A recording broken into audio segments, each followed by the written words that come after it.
Para muchos hermanos, hablar de su tiempo de Navidad es como volver a ver la misma película. ¿Sí? Algunos tenemos muchos años ya aquí en la iglesia y las noches invernales y las pláticas de Navidad y los sermones vuelven a ser la misma película a veces. No es una mala película, porque a veces hay películas que nos gustan y aunque las hayamos visto 10, 15, 20 veces, le vamos encontrando detalles. Pero si no nos gusta o no lo entendemos, pues pasan desapercibidos muchas cosas. Y esta vez, hermanos, me quise ir por la versión extendida del nacimiento de Jesús. Y no nada más ver los evangelios, sino ver toda la parte que había en los profetas, el plan de Dios que tenía, cómo Dios fue obrando en siglos antes para estos días, en que el Mesías o Jesús llegaba. Cómo Dios tuvo que tratar con el pueblo, con profetas que no querían profetizar.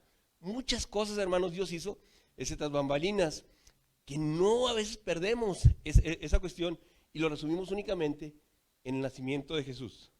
El cielo, hermanos, se movilizó por completo meses antes. Por completo, hermanos, no había habido aparición de ángeles hasta que vino el ángel con Zacarías. 500 años antes era la última manifestación que había habido con Daniel. Y entonces, hermanos, al ver todo esto, y voy a empezar a pensar en voz alta, hermanos, y ya les digo cuando deje de pensar en voz alta, lo que venía a mi mente cuando leíamos y estudiábamos esto. Lo primero que vino a mi mente, hermanos, fue pensar cuándo este acontecimiento se volvió infantil, donde el centro de las cosas era buscar cómo agradar a los niños con un regalo. Cuando la Navidad no era esto.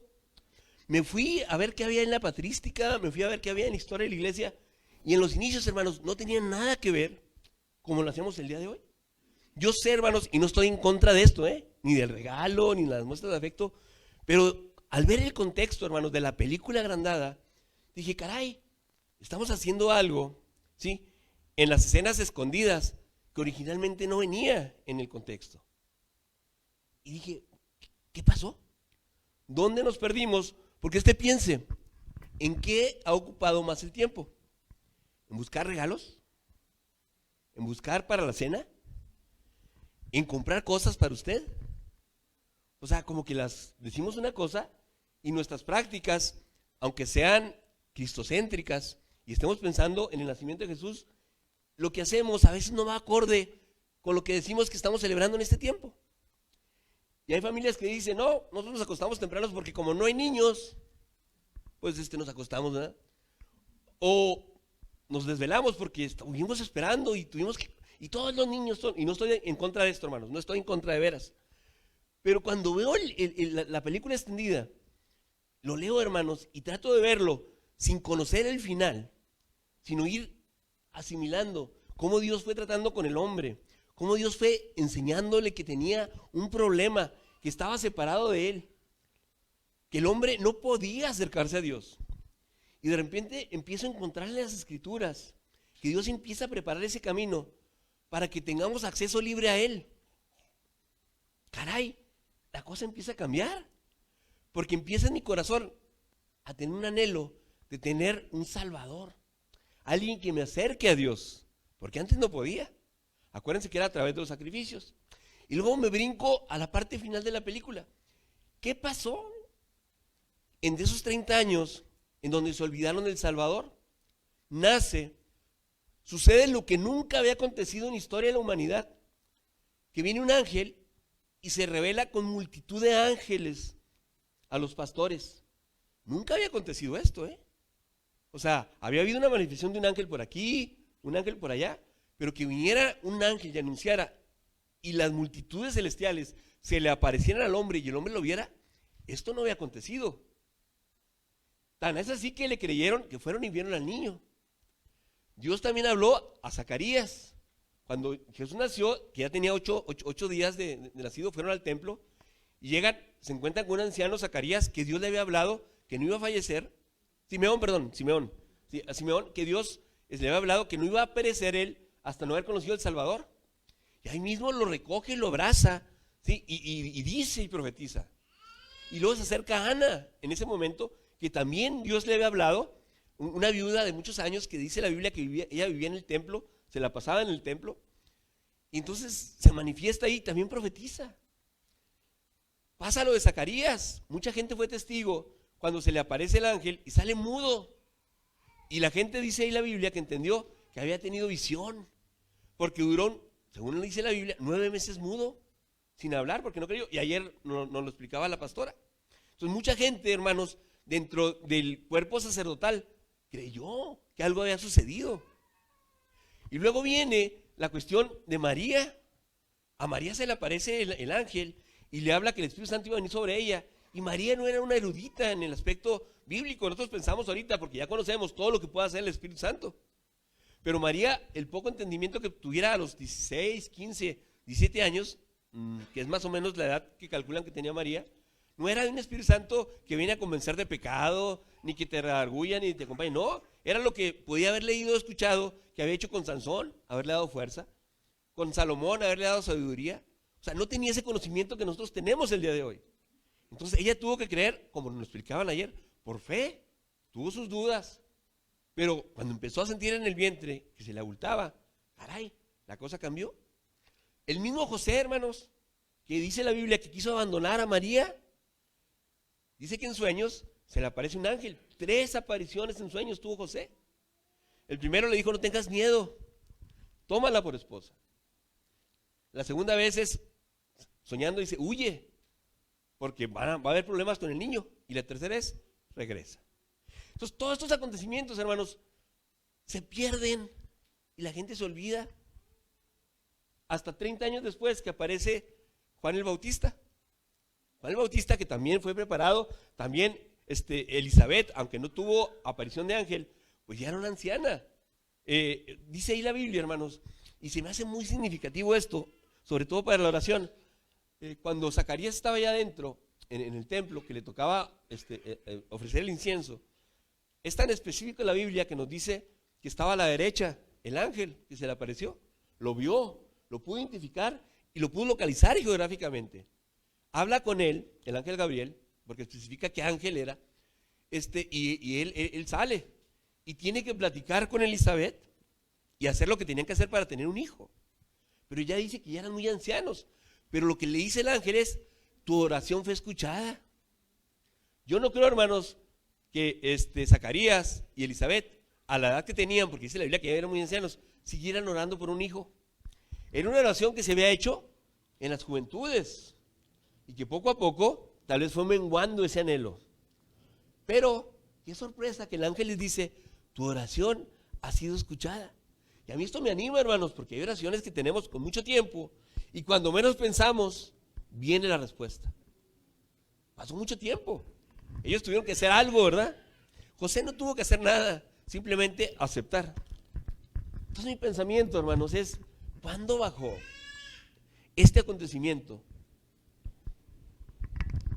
a limitarse a regalos y no a proclamar la buena nueva y tener testimonios como el del pastor, que en una Navidad donde se predicó lo correcto, donde su papá escuchó la palabra adecuada, donde hubo algo, hermanos, en los cantos y en los himnos que tocó el corazón con las buenas nuevas? Porque dice el ángel, en la versión que hemos estado viendo en la escuela dominical, mucha gente se alegrará, pero no por lo que iba a cenar, ni por lo que iba a recibir en Navidad, sino porque iba a haber un Salvador que iba a llegar con ellos. Ese es el mensaje, hermanos. ¿Dónde se nos quedó en la película? ¿Qué parte nos salteamos? Que nos vamos a los epílogos, a las escenas escondidas y metemos cosas que no son. Y no estoy en contra de esto, hermanos, porque esto nos prepara. Pero ¿en qué hemos dedicado más el tiempo en estos días? ¿En la meditación de la palabra? ¿En buscar verdaderamente qué Dios tiene para mí? ¿O en todo lo periférico? No está mal, hermanos, lo hemos visto en la escuela dominical, la cena. Es convivencia, es confraternidad, es todo esto. No está mal regalarnos y darnos muestras de afecto. El problema, hermanos, es cuando predicamos una cosa y en la práctica la gente está viendo que hacemos otra. Dejo de pensar en voz alta. ¿Qué pasó esa noche, hermanos? Nació el Salvador. Los judíos, hermanos, ellos conocían a la perfección las Escrituras, Pero el ángel, hermanos, no vino con los que conocían las escrituras, vino con los que tenían necesidad. Hermanos, nosotros conocemos las escrituras. ¿Qué necesidad ahorita tenemos de Salvador? Podemos decir muchos de los atributos, y soy salvo, y Dios me perdonó, y Dios esto, y Dios lo otro, hermanos. Pero la Navidad tiene que nacer de tal manera que nuestro corazón tiene que estar ardiendo y comentarle a la gente que no tiene esperanza que ha nacido alguien que la pueda acercar a Dios para que su vida cambie. Ese, hermanos, es el significado de la Navidad. Tenemos una familia conocida que va a salir de vacaciones, pero tal es el movimiento que tienen que se van a quedar el 24 porque aquí llega Santo Claus y se van a ir a otro lado, al sur, porque el 6 allá llegan los Reyes Magos. Entonces, o sea, y son creyentes. Entonces, ¿cómo nos mueven sin que nosotros pensemos o estemos conscientes este tipo de situaciones que decimos que no nos tocan, pero que sí nos han tocado? ¿Cuándo se llenan más los cultos? Cuando cantan los niños, ¿sí? Aquí no tenemos muchos niños, por eso no se llenan tanto los cultos, hermanos. Pero antes yo me acuerdo, sobre todo en Betel y en cualquier iglesia, iba uno a Trinidad, iba uno a las iglesias históricas que conservaban los himnos y todo aquello, y se llenaba de personas. ¿Por qué? Porque la gente quería cantar los himnos, porque la gente quería oír de esto, hermanos. Y los cultos eran cultos que uno tenía que llegar temprano porque estaban llenos. Hermanos, ya no están llenos. Los cultos del 24, sí hay un poquito más de afluencia, pero no es como antes. ¿Dónde nos fuimos? ¿Qué nos pasó? ¿Qué estamos haciendo? O en nuestra casa, ¿a qué le estamos dando más peso? Y no digo que seamos de cuatro paredes, pero creo que en comunidad, hermanos, vivimos muchas cosas como iglesia que tenemos que seguir preservando. Decíamos en la escuela dominical que las tradiciones son actos o actitudes que como comunidad adoptamos y queremos pasar a las generaciones que vienen para que las sigan de alguna manera pues llevando a cabo. Hermanos, pero creo que tenemos que pasar el paquete comprimido y real y cierto. Entonces, ¿cuál va a ser nuestro mensaje en este 24 o en estos días? Después del 24 ya no vamos a contar estos himnos que tanto nos abren el corazón, hermanos. Aquí no habla de regalos, no habla de cosas, no habla de la gran cena, habla de lo que Jesús vino a hacer en nuestras vidas.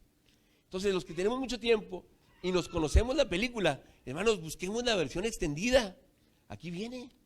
Isaías nos la extiende, Daniel nos la extiende, Oseas, y hay muchos pasajes, hermanos, los salmos, que nos extienden la película de una manera, hermanos, que a lo mejor vamos a decir, como en estas escenas que no conocía, hacen que yo ame y busque más, y ese anhelo que no tengo, que no tenía, vuelva a refrescar mi corazón, con ansias de buscar en la palabra más acerca de Jesús, y no conformarme con que nació un niño que es el Salvador del mundo, sino que tiene ese niño para mí.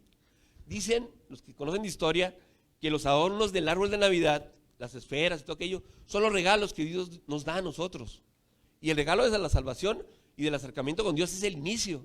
Pero tiene tanta cosa Dios para nosotros, hermanos, una vez que nos hemos arrepentido. Hermanos, que no acabamos, hermanos, no acabamos de abrir esos regalos en una vida. El perdón, la paz que sobrepasa todo entendimiento, su presencia, aquellas cosas, hermanos, que solamente Dios puede dar, que ni nuestro compañero de vida, nuestro esposo o esposa, o nuestros hijos, ¿sí?, o aquel amigo nos puede dar, sino simplemente esa comunión con Jesús. Y yo creo, hermanos, que ese versículo, que tenemos acceso libre, entrada libre a la presencia, al trono de su gracia, para obtener el oportuno socorro y lo que necesitemos, hermanos, empieza con la venida de Jesús a este mundo y se concreta, hermanos. No hay segunda parte, es la misma historia. En unos meses vamos a estar conmemorando, celebrando, como quieran llamarle, pues la crucifixión de Jesús. Sin el nacimiento de Jesús, hermanos, sin la crucifixión, de nada valdría el nacimiento de Jesús. Va ligado todo esto. Y Semana Santa, hermanos, no lo hemos hecho un hecho infantil, ¿sí? O sea, afortunadamente esa parte lo hemos conservado. Y quiero que me entienden cuando les digo que lo hemos hecho infantil. O sea, porque de repente baja a ese nivel, al nivel de la ilusión, al nivel de las caritas alegres por lo que viene. Hermanos, no está mal, insisto, pero creo que todo tiene que ver con justa medida. Y no es porque nosotros ya hayamos pasado y no tengamos hijos pequeños, pero conocen el testimonio que hemos dado aquí. Aún así le dijimos y a otra no le dijimos. Entonces el mensaje, hermanos, del día de hoy, o en la culminación de la película que todos hemos visto, es: vamos a ver, hermanos, qué más encontramos en estos días. Cada himno, ¿sí? Cada plática que tengamos de Navidad, cada convivencia que tengamos el día de hoy, hagámoslo cristocéntrica, hermanos. ¿Qué Dios o qué Jesús vino a darnos con este nacimiento? ¿Sí? No lo bajemos a otra cosa, mantengámoslo en el nivel. Platicábamos que celebremos la Navidad con dignidad. O sea, y no hablo de una buena cena, hablamos de la dignidad, es de tener a Jesucristo como el principal invitado, porque eso es lo que va a dignificar el evento que tengamos el 24 y que ya estamos en tiempo de prepararnos para esto. Jesucristo vino y nació, vivió, hermanos, a la gente se le olvidó por 30 años esto, y se olvidó porque lo crucificaron. Pero a nosotros no debe pasar esto, hermanos, porque conocemos el todo de esto. Entonces, que no sea una historia de Navidad lo que nos mueva, que sea la palabra, hermanos, lo que nos mueva. Muchos ángeles, como nunca, hermanos, en la Escritura hubo apariciones de ángeles en este tiempo. A José 3 veces en sueño. A María habló directamente con ella, ¿sí? A Simeón y a Ana, el Espíritu Santo les reveló. Y cuanto más, hermanos, Dios les quiso hablar por medio de su palabra. De tal manera que hubo un momento en que Jesús se enoja con ellos y les dice: pues a los profetas tienen, a ellos escúchenlos, a ellos óiganlos. En la parábola que les dije, pues déjenme ir y platicarles que sí es cierto lo que había oído cuando ya estaba en problemas el que había fallecido. Denme un minuto para ir a platicarles que sí es cierto, que tengan cuidado. Hermanos, aquí está todo lo que significa la Navidad. La Biblia habla de 3 temas. Así a grosso modo, lo hemos visto también en la escuela dominical: la creación, la caída y la redención. Y la redención, hermanos, viene desde el principio hasta el final. Y empieza o se centra en la natividad o en el nacimiento de Jesús. Dios hecho hombre, que no escatimó nada, hermanos, que tenía en el cielo, para venir a rescatar y a buscar lo que se había perdido. A lo mejor somos la oveja número 100. Pero si hubiéramos ido, hermanos, nada más una la que se quedó y 99 descarriadas, también hubiera ido por las 99, hermanos. Entonces, vamos a orar, hermanos, y que Dios traiga a nuestro corazón un renuevo de no una historia de Navidad, de una realidad que el hombre necesita de Jesús para seguir adelante. Igual el que nace ayer, como el nuevo nacimiento apenas ayer, como los que tenemos mucho tiempo, porque el fuego que hay en nuestro corazón se apaga, hermanos, se apaga, ¿sí? Y de repente lo hacemos la cosa tan mecánicamente y tan intelectualmente que ya no mana vida de nosotros. Tiene que haber vida en la iglesia. Vamos a orar. Padre, te agradecemos infinitamente por el nacimiento de tu Hijo, de ti mismo, Señor, que viniste a buscarnos y a darnos vida, Padre. Pero hemos visto en la Escritura que hay gente que no te creyó. Ahí vimos gente, leemos en la Escritura que hay gente que vio los milagros y se olvidó de ellos. También entendemos y vemos en la Escritura que hubo gente que recibió de ti esa salvación y la tuvo un poco. Pero también, Señor, vemos gente que al recibir la salvación y la misericordia de tu parte, prosiguió y fue adelante y dio frutos a 100 por 1. Padre, queremos que nosotros seamos voceros de este nacimiento. Padre, no permitas que este tiempo de Navidad, en donde recordamos que tú viniste a buscarnos, que diste el primer paso, que tú nos amaste primero, quede nada más, Señor, en una fiesta al nivel de nosotros, sino que nuestro corazón, Señor, esté otra vez agradecido por lo que ya hiciste con nosotros, Padre. Y si entre nosotros todavía hubiera un corazón que no ha recibido esa bendición de tenerte, de vivirte, de sentirte, Padre, te pedimos que tú lo hagas, Señor, en este tiempo. Que a través de lo que se predique, lo que se hable, de lo que se cante, Padre, se ha tocado ese corazón. Dale la fe suficiente para creer que puede ser perdonado, que tuvo un propósito tu venida a este mundo, Señor, y no es alegrarnos el día, Señor, es recibir noticias de que podemos tener paz contigo a través de la sangre de Jesús. Gracias, Señor, porque podemos entender las cosas, pero queremos que tú nos ayudes a profundizarlas, Dios. Padre, de tal manera que vivamos agradecidos por el favor inmerecido que nosotros el día de hoy le llamamos gracia del perdón que vino a través del nacimiento de tu Hijo, de ti mismo, Señor, que viniste en ese misterio que no entendemos, Padre, pero que viniste a rescatar lo que se había perdido. Gracias, Padre. En el nombre de Jesús, amén. Dios les bendiga, hermano.